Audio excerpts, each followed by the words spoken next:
वो दिन था 30 जून 1908 का। समय था 7:10 और जगह थी रशिया में मौजूद टुंगुस्का रिवर के किनारे की।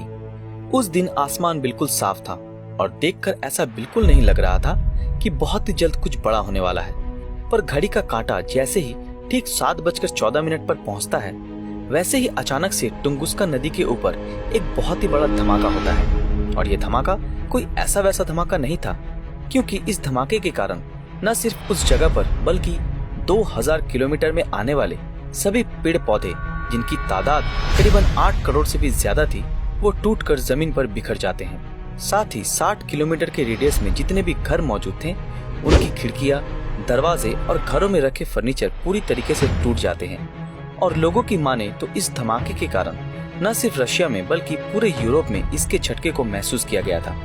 और रिपोर्ट की माने तो ये धमाका हिरोशिमा में हुए न्यूक्लियर अटैक से भी 1000 गुना ज्यादा था। और जो बात इसे मजेदार बनाती है वो ये है कि ये धमाका इंसानी इतिहास का सबसे बड़ा धमाका था। पर अभी आपके मन में ये ख्याल जरूर आ रहा होगा, वो असल वजह क्या होगी जिस कारण ये एक्सप्लोजन हुआ था। तो चलिए बिना वक्त को जाया करते हुए जानते हैं टुंगुस्का इवेंट का सच। अगर इस धमाके से कुछ वक्त पहले मौजूद आई विटनेसों की माने तो उनका कहना है कि धमाके से कुछ वक्त पहले आसमान बिल्कुल साफ था, पर अचानक से एक आग का गोला, जिसका साइज तकरीबन हमारे सूरज से 3 से 4 गुना बड़ा था, वो बहुत तेजी से धरती की ओर बढ़ता हुआ दिखाई देता है। और उनका ये भी कहना है कि ये आग का गोला हर थोड़ी देर में अपना रंग बदल रहा था। पर जब ये धरती से 6 किलोमीटर की ऊंचाई पर था, तब ये अचानक से फट जाता है। और इस एक्सप्लोजन के चलते आसमान को देखकर ऐसा लग रहा था कि आसमान 2 हिस्सों में बंट गया हो। और सबसे बड़ी बात, इस धमाके से उस जगह पर 30 मेगाटन एनर्जी रिलीज हुई थी। इस वजह से 2000 किलोमीटर में आने वाले सभी पेड़ जलकर राख हो जाते हैं। और उनका ये भी कहना है कि जब वो दूर से इस चीज को देख रहे थे, तब एक्सप्लोजन के फोर्स के कारण वो भी अपनी जगह से बहुत दूर छिटक कर गिरे थे। और थोड़ी देर के अंदर ही पूरा इलाका काले बादल और धुएं से ढक गया था। पर यह कहा नहीं जा सकता था कि ये स्मोक जंगल में लगी आग की वजह से हुई थी कि धमाके के कारण।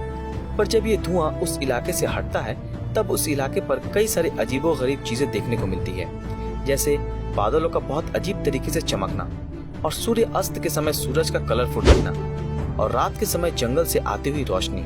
पर साल 1908 में रशिया पर हुई पॉलिटिकल अनस्टेबिलिटी के चलते साइंटिस्टों को उस जगह पर जाकर रिसर्च करने की अनुमति नहीं दी जाती है। और वहाँ पर साइंटिस्टों द्वारा पूरे 19 सालों तक कोई भी रिसर्च नहीं कंडक्ट किया जाता है। पर फिर साल 1927 में लियोनार्ड कुलिक नाम के एक मेटेरोलॉजिस्ट ने टुंगुस्का इवेंट के ऊपर ग्राउंड जीरो पे जाकर रिसर्च करने की सोची। पर जब लियोनार्ड धमाके की जगह के सबसे नजदीकी विलेज पर पूछताछ करने पहुंचते हैं, तब वहां कोई भी व्यक्ति इस बारे में कोई बात नहीं करना चाहता, क्योंकि उनका मानना था कि वो धमाका उनके भगवान द्वारा किया गया था, और अगर कोई व्यक्ति उसके बारे में बात करेगा तो उनका भगवान उसे मार देगा। जिस वजह से लियोनार्ड को उस गाँव से खाली हाथ लौटना पड़ा था। पर जब वो इसके 1 महीने बाद ग्राउंड जीरो पर पहुंचते हैं, तब वहां उन्हें बहुत ढूंढने के बाद भी कोई क्रेटर नहीं मिलता। दरअसल क्रेटर एक प्रकार का गड्ढा होता है जो किसी एस्टेरॉयड के फटने या फिर एस्टेरॉयड के धरती से टकराने से बनता है। उनके लाख कोशिशों के बाद भी क्रेटर नहीं मिलता है, तब उन्हें आखिर में हार मानकर वापस लौटना पड़ता है। पर इतने बड़े धमाके के बाद कोई भी क्रेटर के नाम मिलने से हमारे साइंटिस्टों के लिए ये मामूली सा दिखने वाला धमाका बहुत बड़ा सवाल बन गया था।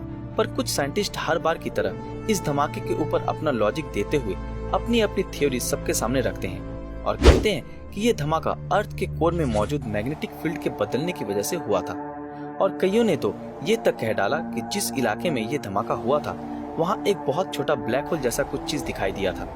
और कुछ ने तो ये भी लॉजिक दिया कि इसके पीछे एलियंस का हाथ है, क्योंकि अगर हम धमाके वाली साइट को देखें तो वहाँ पर कोई भी इंसानी बस्ती नहीं थी, और ये इतना वेल नेविगेटेड था कि ये घटना एलियंस द्वारा कराई गई थी। ऐसा लगता है क्योंकि मान लो अगर ये धमाके कुछ सेकंड भी आगे पीछे होते तो करोड़ों लोगों की जान जा सकती थी, पर ऐसा कुछ भी नहीं हुआ।